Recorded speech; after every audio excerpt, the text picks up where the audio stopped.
Hey everybody, Mike Pfeiffer with Pfeiffer Hobby Supply. Today is 8/5 of 18 and it is Robin's birthday, and today we're going to say happy birthday to Robin, and we're also going to do the ACTRR update number 28. So, hope you enjoy it and stay tuned. Okay everybody, we're going to start here, and as you can see, I'm all the way down to the midpoint on the back part of the layout,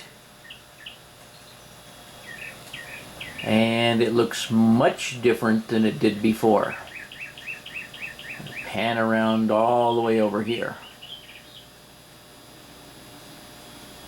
I'm going to show you some of the details that I put in, and we're going to do a little more close-up on some of this stuff and run a train through. Okay, I'm going to just slowly pan here, and I might zoom in on a couple of things just so you guys can see how all this came together.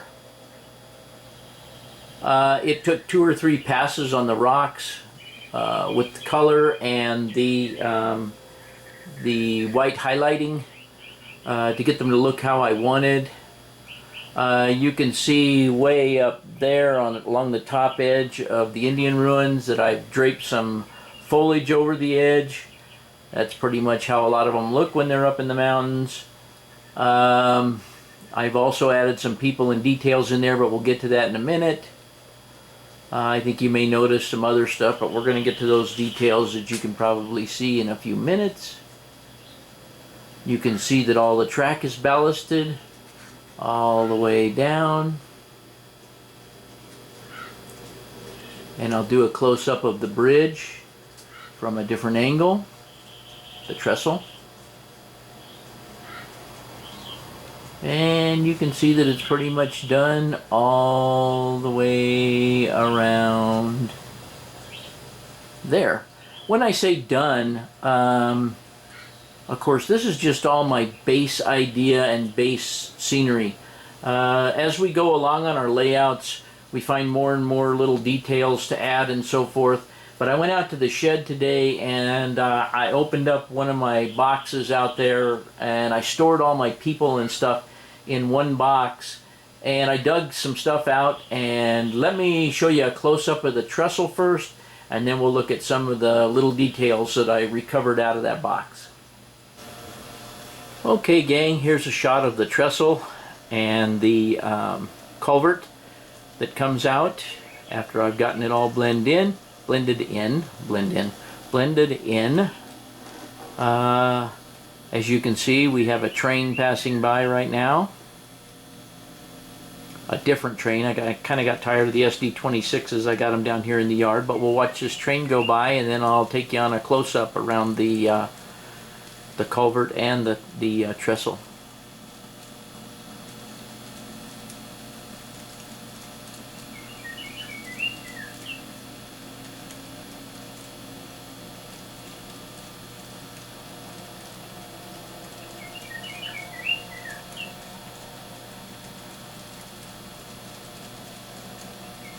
Okay, let's take a closer look at the trestle. Okay, here we are zoomed in on the trestle. I think that the terrain around it turned out very well. I can even zoom us in on just a little bit more so that you can kind of check it out.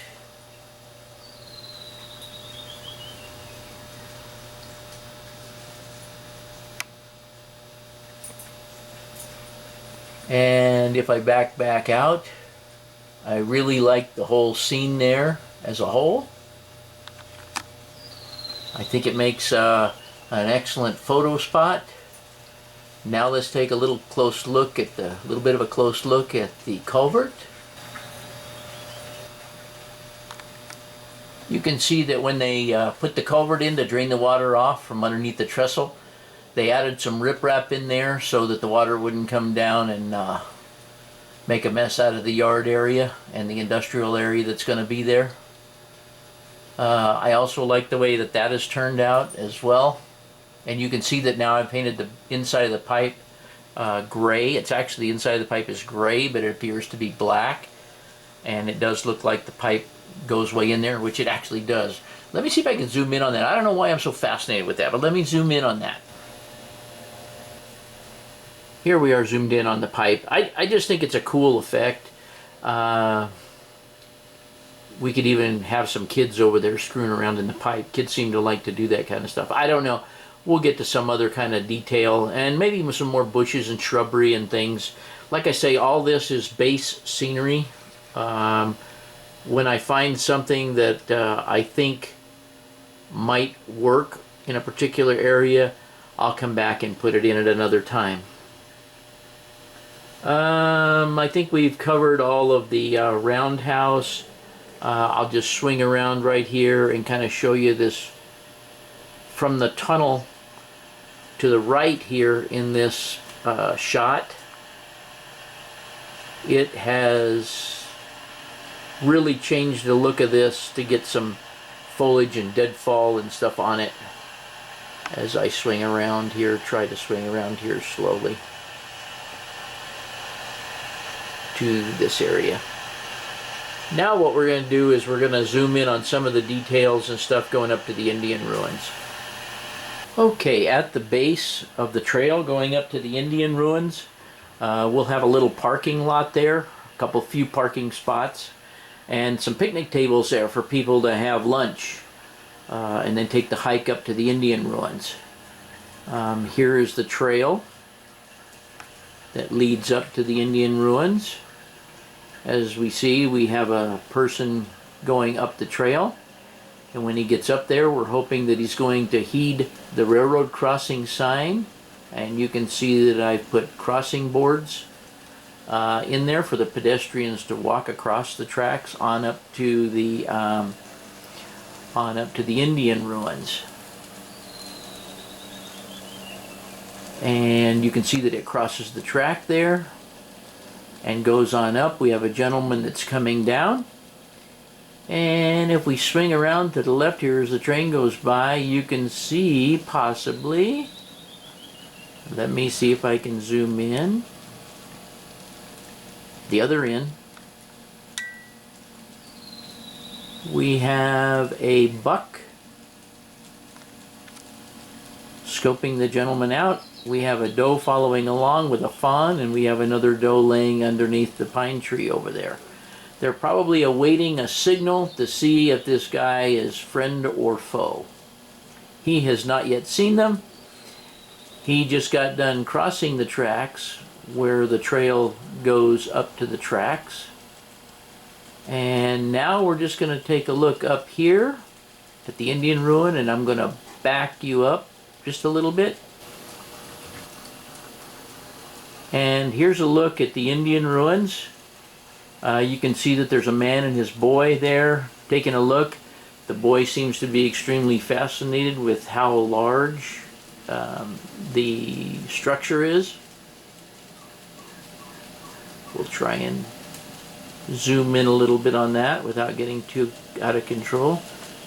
You can see the father following him, and he's just really fascinated with the ruins. Now I'm going to show you a couple more details right there at the Indian ruin. Okay, and then I had to take you way up high to show you that we have some guys that have set up camp there. They have a little campfire going. They're just sitting around chilling out. Got their tent across the path. And so basically those are the detail items that I've added so far to the trail and the Indian ruin. I'm pretty happy with what I got going on there so far. Now let me swing around and show you a couple of other small details that I've added to my left. Okay, as we have the drone hovering over, we can see that we've scared up a buck, and he's jumping up the rocks there. Now let's back up, and I'll show you what else is in the scene.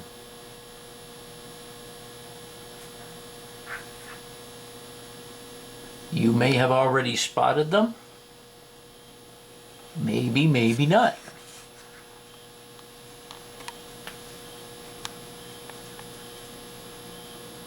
We have a mama and a baby bear on the rocks here. The little baby bear has been scared by the deer and he's yelling for his mom.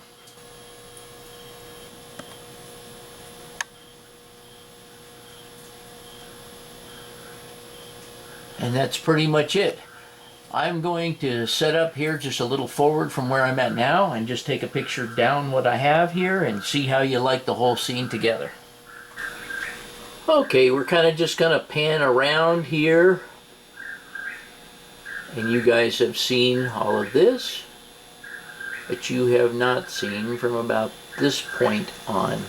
You notice I haven't done any scenery or anything on the lower part, simply because this is going to be, the lower part down here is going to be the last thing I do.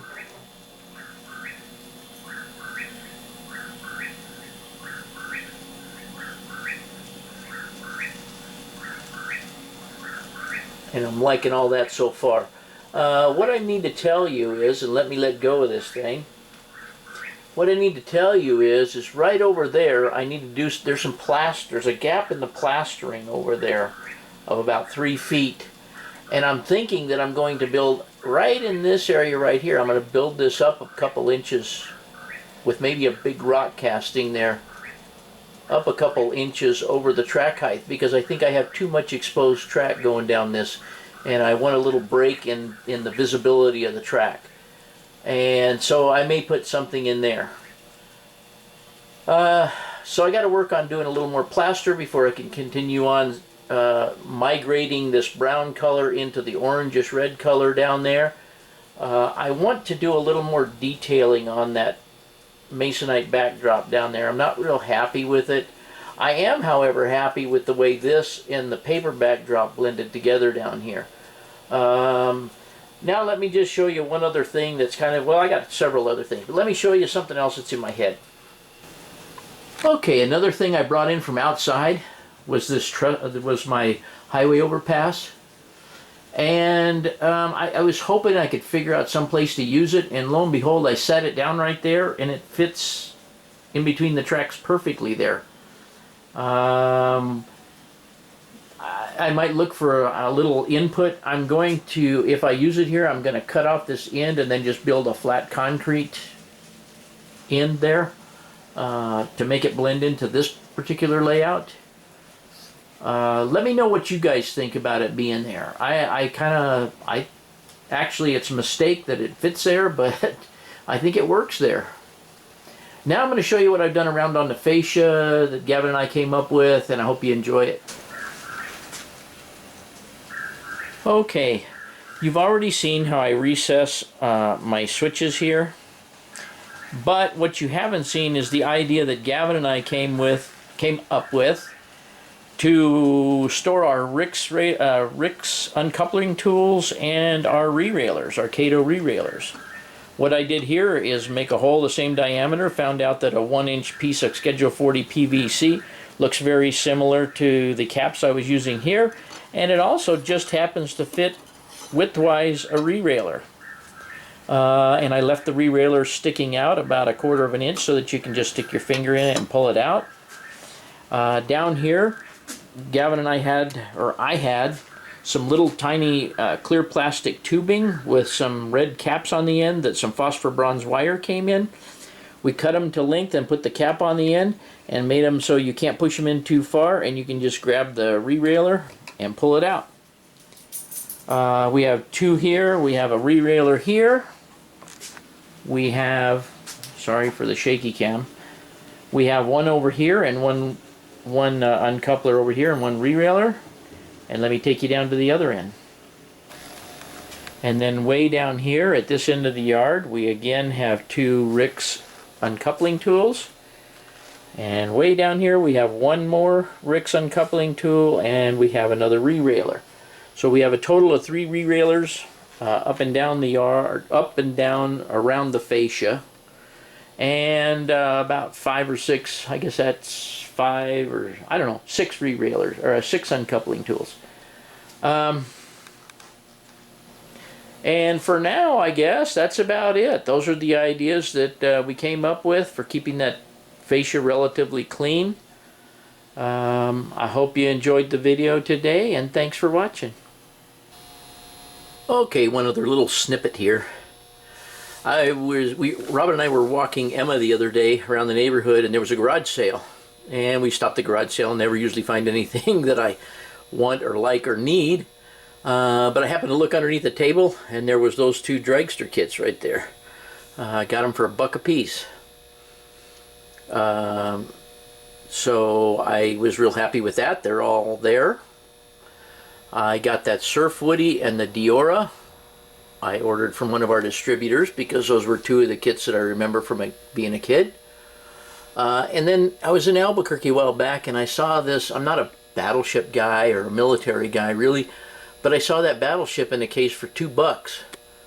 I bought it for $2. Turns out that this kit was made in, I believe, 1969.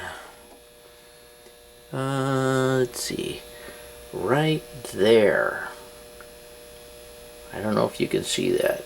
1969. Anyway, paid $2 for it. Went online on eBay and stuff, see that they're selling between 15 and 18 bucks.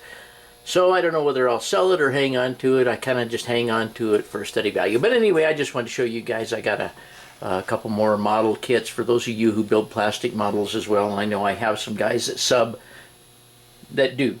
So there you go. Okay, everybody. Hope you enjoyed update 28. And as usual, thanks for watching.